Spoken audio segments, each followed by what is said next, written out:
Praise the Lord. सभी विश्वासी भाई बहनों को प्रभु यीशु मसीह में जय मसीह की। बाइबल शिक्षा चैनल पर आप सभी का स्वागत है।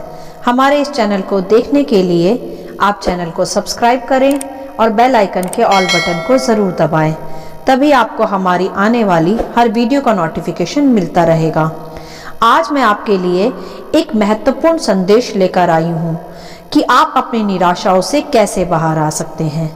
तो चलिए भाइयों बहनों, इस विशेष संदेश को हम शुरू करते हैं। बाइबल दर्शाती है कि परमेश्वर की प्रत्येक योजना हमारे लिए हानि की नहीं वरन कुशल की है, जो अंत में हमारी आशा पूरी करती है। परमेश्वर बुरे हालातों में से भी सर्वदा भलाई ही उत्पन्न करते हैं। कैसे, ये अब हम बाइबल के कुछ उत्तम सिद्धांतों से सीखेंगे। ध्यान दें कि कोई भी बुरी अवस्था, बुरी ब्रेक्स आपको रोक नहीं सकती। कोई भी कमजोरी आपको रोक नहीं सकती। रोक सकती है तो आपकी खुद की सोच, खुद की विचारधारा, वही आपको रोक सकती है। यदि आप स्वयं पर अफसोस जताते रहेंगे तो आप सदा वहीं ठहरे रहेंगे और वहां नहीं पहुंच पाएंगे जहां जाने के लिए, जहां पहुंचने के लिए परमेश्वर ने आपको रखा है। हमेशा स्मरण रखें कि हर किसी के साथ जीवन में कुछ घटनाएं घटती रहती हैं, परंतु यदि आपके साथ ऐसा हो तो आप उसे थाम कर बैठे न रहें, उसे हरा कर, झाड़ कर आगे बढ़ें। यदि आपसे कुछ गलतियां हो जाती हैं तो उसे थाम कर खुद को सदा गुनहगार ना समझे, परंतु उस पर परमेश्वर पिता का अनुग्रह क्षमा मांग कर प्राप्त करें और अगली बार बेहतर बने। आप सर्वदा ध्यान रखें कि यदि आपने कुछ खोया है तब भी आप हारे हुए या फेलियर नहीं हैं। आप स्मरण रखें कि आप जयवंत हैं, क्योंकि बाइबल में परमेश्वर ने कहा कि ढांढस बांध, मैंने संसार को जीत लिया है और तुम जयवंत से बढ़कर हो। इसी प्रकार की घोषणाएं अपने विषय करें। खुद को निराश ना करें, ना ही हारा हुआ अनुभव करें, क्योंकि परमेश्वर निर्बलों को ही चुनता है ताकि ज्ञानवानों को लज्जित कर सके। तो ध्यान रखें मेरे प्रियो कि आपकी निर्बलता में ही परमेश्वर की सामर्थ प्रकट होती है। अपने आप में जीना छोड़ें, सदा अपने हालातों के बारे में गंभीर बने रहना छोड़ें। कई बार हम सदा अपनी कमजोरियों को निहारते रहते हैं और निराश हो जाते हैं, परंतु परमेश्वर उन्हीं कमजोरियों में से कुछ भलाई को हमारे लिए उत्पन्न कर देते हैं। जब भी आपके हालातों में या आपके जीवन में कुछ टेस्ट आते हैं तो ध्यान दें, यही टेस्ट फिर टेस्टमनी को आपके जीवन में खड़ा करते हैं। परमेश्वर के पास सदा आपके लिए उत्तम योजनाएं होती हैं, चाहे आपका अतीत कितना ही बुरा क्यों ना रहा हो, चाहे आप कितनी ही परेशानियों से होकर क्यों ना गुजरे हों। ध्यान रखें, परमेश्वर बुरे हालातों से भी अच्छाइयाँ ला सकते हैं। बस उसके लिए आपको अपने नकारात्मक विचारों से बाहर आने की आवश्यकता है। अपनी पीड़ित अवस्थाओं को छोड़ने की आवश्यकता है। परमेश्वर उन सबको ले लेंगे जो आपकी हानि के लिए बना है और उन्हीं में से परमेश्वर आपके लिए भलाई को उत्पन्न करेंगे। हालेलुया! कैसा सामर्थी प्रभु है हमारा, बुरे हालातों में से भी भलाई को उत्पन्न करने वाला। अपने अतीत को अपने वर्तमान में असर ना करने दे।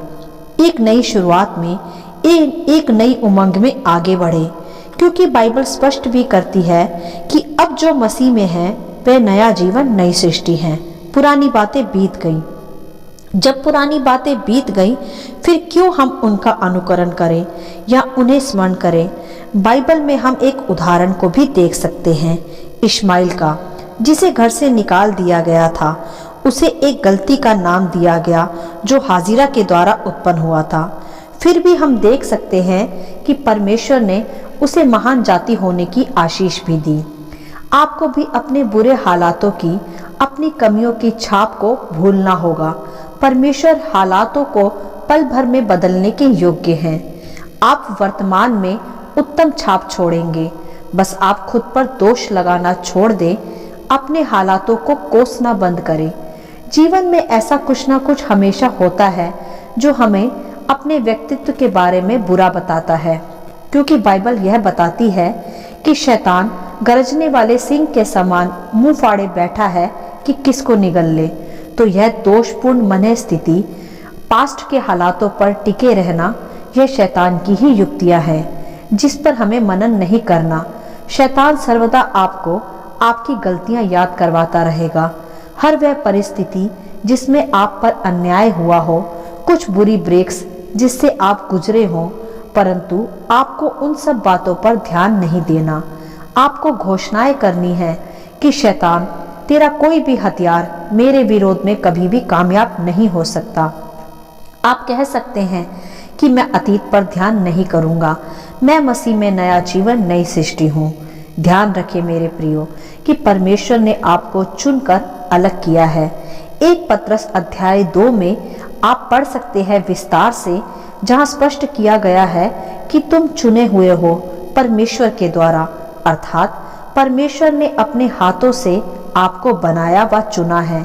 इसका तात्पर्य यह है कि आप ऐसे ही रैंडमली सिलेक्ट नहीं हुए, वरन परमेश्वर ने खास योजनाओं के लिए आपको चुना है। आप परमेश्वर का चुना हुआ समाज है। अपनी कमियों या घटियों की ओर ना निहारे। परमेश्वर आपकी कमजोरियों से भी भलाइयां ही उत्पन्न करेगा। सर्वदा आप ध्यान दें कि आप वो नहीं हैं जो लोग आपको समझते हैं या खुद आप अपने लिए विचार करते हैं। आप वह हैं जो परमेश्वर आपको समझता है। परमेश्वर कहते हैं कि तुम आशीषित व मास्टरपीस हो, आप बहुमूल्य हो। चाहे आप संसार में रिजेक्ट भी किए गए हो, फिर भी निराश ना हो। परमेश्वर ने आपको चुना है, जो पृथ्वी और आकाश का मालिक है। वह कहता है कि आप बहुमूल्य हैं। आप घोषणाएं करें कि आप परम प्रधान परमेश्वर का चुना हुआ समाज है। आप राजपदधारी हैं। ध्यान रखें मेरे प्रियो, संसार का निर्णय अंतिम नहीं है, अंतिम निर्णय परमेश्वर का है। बस आप विश्वास में बने रहें। परमेश्वर आपको वहां ले जाएंगे जहां आपको पहुंचना है। ये ना सोचें कि आप अतीत में कैसे जिए थे या लोग आपके विषय क्या कहते हैं, परंतु यह ध्यान दें कि परमेश्वर आपके विषय क्या कहते हैं। बाइबल के एक उदाहरण से हम समझेंगे कि आप पतरस को देखें कि वह कैसा मनुष्य था। वह एक मछुआरा था और अत्यंत क्रोध से भरा हुआ था। उसने गतसमनी के बाग में भी रोमी सैनिक का गुस्से में कान भी काट डाला था। पतरस ने ही प्रभु यीशु का 3 बार इनकार भी किया था जब प्रभु को उसकी सबसे ज्यादा जरूरत थी। तब पतरस ने प्रभु का उसी घड़ी इनकार कर दिया था। तब भी ध्यान दें कि परमेश्वर ने उसे छोड़ा नहीं और ना ही उसके अतीत ने उसे निराश किया, और ना ही ऐसा हुआ कि वह निराशा में डूब गया, वरन परमेश्वर ने पतरस को ही अपने राज्य के लिए सबसे अधिक इस्तेमाल किया, क्योंकि परमेश्वर जानते थे कि शैतान ने पतरस को गिराने के लिए, उसे नाश करने के लिए ही यह सब किया था। परंतु परमेश्वर की योजनाएं पतरस के लिए कुछ अलग ही थी, यानी हानि की नहीं वरन कुशल की थी। और यदि पतरस ने भी अपने अतीत को सर्वदा के लिए पहन लिया होता, या उसने भी अपनी कमियों पर, अपनी गलतियों पर ध्यान दिया होता, तो वह परमेश्वर के राज्य में इस्तेमाल नहीं हो पाता, ना ही वह योजनाएं पूरा कर पाता जो परमेश्वर ने उसके विषय रखी थी। वरन उसने आगे बढ़कर क्षमा मांगकर सच्चा पश्चाताप किया और परमेश्वर के राज्य के लिए अपना जीवन दिया। इसीलिए ध्यान दें कि पतरस की ही तरह शायद आपका भी क्रोध ज्यादा हो सकता है, आप में भी कुछ कमियां हो सकती हैं, परंतु आप उन्हीं निराशाओं को थाम कर ना बैठे रहें। परमेश्वर की आपके लिए कुछ विशेष योजनाएं हैं जो आपको परमेश्वर के साथ सहभागिता करके पूरी करनी है। परमेश्वर ने आपका नाम पुकारा है, आपको चुना है अपनी योजनाओं के लिए, परंतु आप क्या कर रहे हैं? आप अभी तक अपने स्वयं में ही जी रहे हैं, अतीत में फंसे हैं, निराशा में, दोष में जीवन जी रहे हैं? नहीं, आपको ऐसा नहीं करना। परमेश्वर ने आपको क्षमा कर दिया है। वह कहता है, मेरा अनुग्रह तुम्हारे लिए काफी है, मेरी सामर्थ्य निर्बलताओं में ही सिद्ध होती है। परमेश्वर कहते हैं, मेरे पास तुम्हारे लिए कुछ योजनाएं हैं जिन्हें तुम्हें अब पूर्ण करना है। आपको खुद पर से दोष भावना को झाड़ना होगा, खुद को निराश करना बंद करना होगा। ध्यान रखें मेरे प्रियो, आप जीवित ना होते यदि परमेश्वर की आपके लिए कुछ विशेष योजनाएं नहीं होती। परमेश्वर के लिए आप बहुमूल्य हैं। खुद को डैमेज गुड्स ना समझें, आगे बढ़े उस उज्जवल भविष्य में जो परमेश्वर ने आपके लिए रखा है। उदाहरण के लिए, जब कुम्हार अपने चक्के पर बर्तन बनाता है तो कई बार वह बर्तन बिगड़ भी जाता है, परंतु बिगड़ने पर कुम्हार उस बर्तन को फेंक नहीं देता, वरन फिर से एक नया सुंदर आकार देता है। जिस उद्देश्य से वह बर्तन बनाया जा रहा है वह उसे बनाकर ही पूरा करता है। इसी प्रकार है परमेश्वर की मनुष्य के लिए, आपके और मेरे लिए योजनाएं। वह हमें हमारे अतीत में हुई गलतियों के कारण हमें त्यागता नहीं, वरन संवारता है और अपनी योजनाओं के आधार पर तैयार कर आगे ले चलता है। मेरे प्रियो, अपनी निराशाओं से बाहर आए, खुद में स्वयं में जीना छोड़ें और परमेश्वर की योजनाओं में आगे बढ़ें, उसे स्वीकारें, उसमें पूर्ण समर्पण करें। तभी आप एक सिद्ध, फलवंत व परमेश्वर का चुना हुआ समाज बन पाएंगे। अपने पर दोष लगाना बंद करें, क्योंकि परमेश्वर की योजनाएं आपके विषय हानि की नहीं वरन कुशल की है, जो अंत में आपकी आशा पूरी करेंगी।